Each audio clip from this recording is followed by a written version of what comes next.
wabarakatuh. Perkenalkan, saya Nadia Ramautami dari Prodi Hukum Ekonomi Syariah. Dalam video ini saya akan membahas salah satu topik penting dalam mata kuliah Hukum Administrasi, yaitu kelemahan Undang-Undang Nomor 30 Tahun 2014 tentang Administrasi Pemerintahan.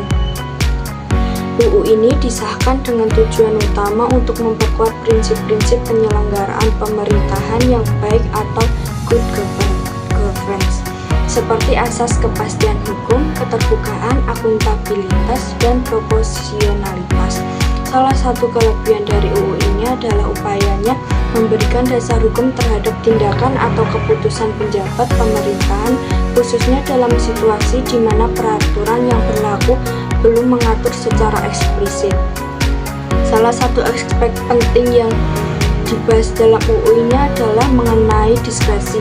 Diskresi adalah kewenangan pejabat pemerintah untuk bertindak atau mengambil keputusan dalam keadaan tertentu yang tidak diatur dalam peraturan perundang-undangan sepanjang itu dilakukan demi kepentingan umum dan tetap sesuai dengan prinsip hukum administrasi. Namun, meskipun disusun dengan sangat reformasi birokrasi dan niat untuk memperjelas tata kelola pemerintahan, undang-undang ini masih memiliki beberapa kelemahan yang cukup signifikan yang perlu menjadi bahan evaluasi dan kritik. Untuk kelemahan pertama adalah kurangnya batasan yang tegas dalam pengaturan diskresi. Meskipun pasal 22 sampai pasal 30 menjelaskan tentang diskresi, namun batasannya masih terbilang kabur. Tidak dijelaskan secara rinci mekanisme pengawasan terhadap penggunaan diskresi ini, sehingga dapat menimbulkan celah penyalahgunaan wewenang. Dalam praktiknya, bisa saja diskresi digunakan untuk membenarkan tindakan pejabat yang sebenarnya melanggar hukum atau tidak sesuai prosedur. Sebagai contoh, banyak kasus pejabat publik yang membuat keputusan atas nama diskresi padahal keputusannya merugikan masyarakat atau menguntungkan kelompok tertentu. Tanpa peraturan yang ketat dan mekanisme kontrol yang jelas, diskresi bisa menjadi alat pembenaran bagi tindakan sewenang-wenang. Untuk kelemahan kedua adalah minimnya peraturan mengenai sanksi administratif. Undang-undang ini tidak secara eksplisit menjelaskan bentuk dan mekanisme penjatuhan sanksi terhadap pejabat yang melanggar asas-asas pemerintahan yang baik. Padahal dalam praktik administrasi, pelanggaran terhadap prosedur atau asas sangat sering terjadi. Ketidaktegasan ini bisa membuat pejabat merasa bebas dari tanggung jawab hukum dan masyarakat tidak memiliki kekuatan hukum yang cukup untuk menuntut keadilan. Kelemahan ketiga, undang-undang ini cenderung lebih fokus pada perlindungan pejabat, bukan perlindungan terhadap masyarakat sebagai warga negara. Dalam beberapa pasal terlihat bahwa hukum utama adalah memberikan kepastian hukum dan perlindungan bagi aparatur pemerintah dalam mengambil keputusan. Sementara itu, ruang untuk masyarakat menyampaikan keberatan, mengajukan keberatan administratif, atau meminta pertanggungjawaban masih sangat terbatas.